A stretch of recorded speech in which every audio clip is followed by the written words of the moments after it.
అయితే చాలా మంది కూడా ధర్నా చౌక్లో వెళ్ళి ధర్నాలు చేసుకోవాలన్నా డీసీపీ కాలు పట్టుకొని బతిమలాడే పరిస్థితి, ఆఖరికి పోయి సిపి దగ్గర 10 సార్లు తిరిగినా పర్మిషన్లు ఇయ్యలేరు. మరి నిన్న ర్యాలీలు సభలు ఇవన్నీ కూడా ప్లీజ్, నేను ఇది పెద్ద సబ్జెక్టు, అవి చాలా చిన్నవి మీరు చెప్పేది, ఇది చాలా పెద్ద సబ్జెక్టు.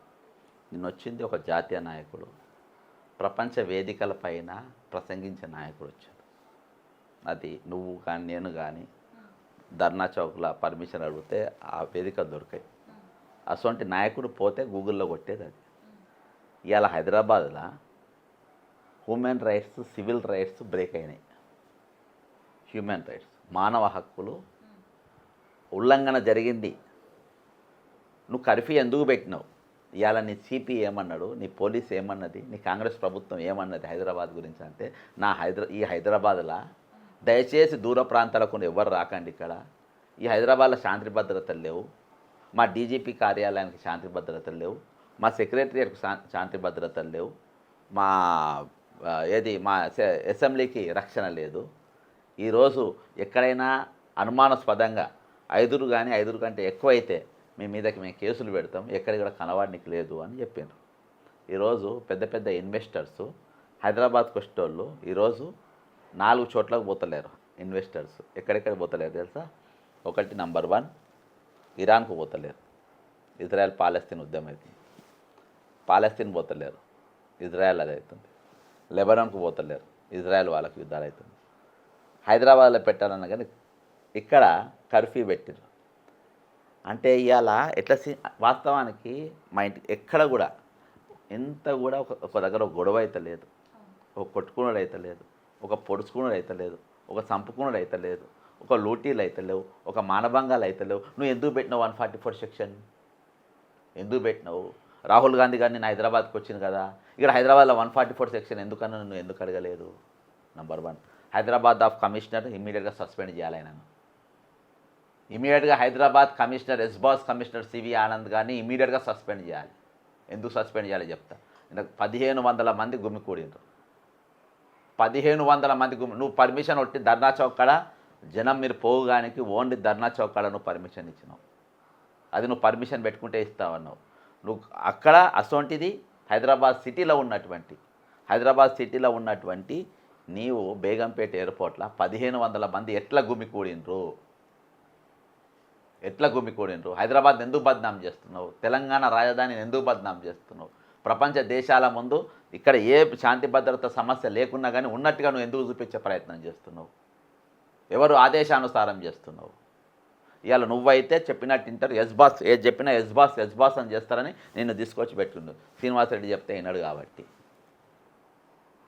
మీకు ఇంకోటి చెప్పిన. ఇంకోటి ఇవాళ కేంద్ర హోంమంత్రి ఇక్కడ ఉంటాడు, సికింద్రాబాద్ ఎంపీ కేంద్ర మంత్రిగా ఉంటాడు, హైదరాబాద్ ఎంపీ ఉంటాడు. హైదరాబాద్లో సికింద్రాబాద్లో 2 కూడా ఈరోజు కర్ఫ్యూలు ఉన్నది. హైదరాబాద్ ఎంపీ అడిగారు నా దగ్గర కర్ఫ్యూ ఎందుకు పెట్టినని, ఈ కేంద్ర మంత్రి గారు ఎందుకు పెట్టినామని. లేదు సికింద్రాబాద్ ఎంపీ హోం సహాయ మంత్రి కూడా అడిగాడు ఎందుకు కర్ఫ్యూ పెట్టినామని. ఇప్పుడు చెప్తా. దీపావళికి వెళ్ళి కర్ఫ్యూ పెట్టిన తర్వాత ఇమ్మీడియట్గా 2వ రోజు నారా లోకేష్ అమెరికా పోయిండు. మీరు ట్విట్టర్లో చూసుకోండి, గూగుల్లో.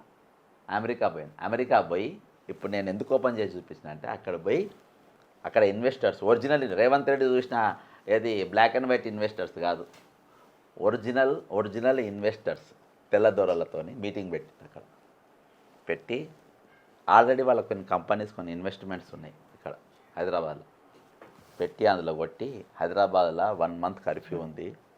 ఆల్రెడీ 29 జీవోలు పెద్ద గొడవలు చేసిండ్రు, లాఠీ చార్జ్ అయ్యిండ్రు, ఆ విజువల్స్ చూపించిండ్రు. ప్లస్ ఇంకోటి హైడ్రా పేరుతో మొత్తం ఇల్లుగులో కొట్టిండ్రు, వాళ్ళు ఎంబడి పడుతుండ్రు, పోలీసు వాళ్ళు ఎంబడి పడుతుండ్రు. పోలీసు వాళ్ళు ఈ రోజు తిరుగుబాటు చేసిన ప్రభుత్వం. పోలీసు తిరుగుబాటు అంటే మనకి ఏం గుర్తొస్తుంది తెలుసా? శ్రీలంక గుర్తొస్తుంది, బంగ్లాదేశ్ గుర్తొస్తుంది, పాకిస్తాన్ గుర్తొస్తుంది. మిలిటరీ తిరుగుబాటు, పోలీస్ తిరుగుబాటు అవుతుంది తెలంగాణలో. సో మీ ఇన్వెస్ట్మెంట్స్ అన్నీ వాపస్ తీసుకోండి అని వాళ్ళకి చెప్పి ఆ ఇన్వెస్ట్మెంట్స్ మొత్తం ఈరోజు ఆంధ్రాకు, విశాఖపట్నము, అమరావతికి తీసుకుపోయే కుట్రలో భాగంగా ఈ 144 సెక్షన్ పెట్టింది. అర్థమైందా?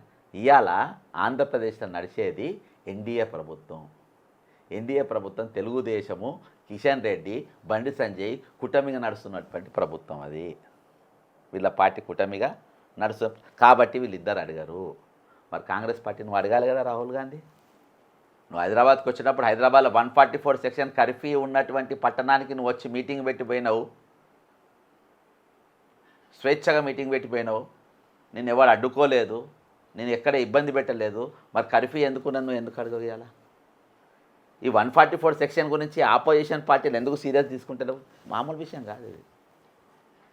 ఇవాళ కలంకం వేసేసిండ్రు హైదరాబాద్ క్యారెక్టర్ మీద ఒక ముద్ర వేసిండ్రు. రేవంత్ రెడ్డి మీద నేను ఢిల్లీలో కేసు ఫైల్ చేసిన, ఇక్కడ తీసుకోరని. ఇవాళకి 11 రోజులు కర్ఫ్యూ పెట్టి మరి తెలంగాణ యోధులకు, వీరులకు, శూరులకు, ధీరులకు గుర్తుందో లేదో అర్థమైందా? వాళ్ళు ఈరోజు ఢిల్లీలో 9 రోజుల తర్వాతనే కట్టింగ్స్ అన్నీ మొన్న దినాన హైదరాబాద్లో ఉన్న పేపర్ కట్టింగ్స్ అన్నీ తీసుకుపోయినా. ఈ 9 రోజులలో ఒక్క దాడి కూడా జరగలేదు, ఒక న్యూస్ పేపర్లో ఒక ఆర్టికల్ లేదు. మరి ఎట్లా పెడుతుంది ఇది? మీరు కేసు ఎంత రిజిస్టర్ చేయండి ఢిల్లీలో మా అడ్వకేట్ పెడితే అప్పుడు కేసు రిజిస్టర్ చేశారు. ఇవాళ 11 కేసు రాహుల్ గాంధీ కూడా స్వేచ్ఛగా వచ్చిపోయిన తర్వాత రేవంత్ రెడ్డి నువ్వు 144 సెక్షన్ ఎట్లా పెట్టినావు? దేనికోసం పెట్టినావు నువ్వు? రాహుల్ గాంధీ చుట్టూ మనం 6 గ్యారెంటీలు ఇప్పుడు ఒక పెద్ద అంటే ఒక మన భవిష్యత్తు నిర్ణయంలో కానీ మన భవిష్యత్తు ముంతరం కానీ పథకాలు చాలా చిన్నవి. నేను పథకాల గురించి మాట్లాడుతున్నా, నా గుర్తింపు గురించి నేను మాట్లాడుతున్నా. ఈరోజు నేషనల్ లెవెల్లో నువ్వు ఏ దేశానికి పోయినా ఢిల్లీ గుర్తుపడతారు, హైదరాబాద్ గుర్తుపడతారు, వేరే దాన్ని గుర్తుపడతారు. ఎందుకంటే హైదరాబాద్ సెకండ్ క్యాపిటల్. ఇక్కడ కంటోన్మెంట్ ఉంటుంది, మిలిటరీ ఉంటుంది, ఎయిర్ ఫోర్స్ ఉంటుంది, రేపో నేవీ కూడా వస్తుంది. కాబట్టి ఈరోజు దానిపైన ఈరోజు ముద్ర వేసినోడు ఎవడు? ముఖ్యమంత్రి రేవంత్ రెడ్డి వేసిండు. రాహుల్ గాంధీ వచ్చిపోతారు, దీని గురించి మాట్లాడు.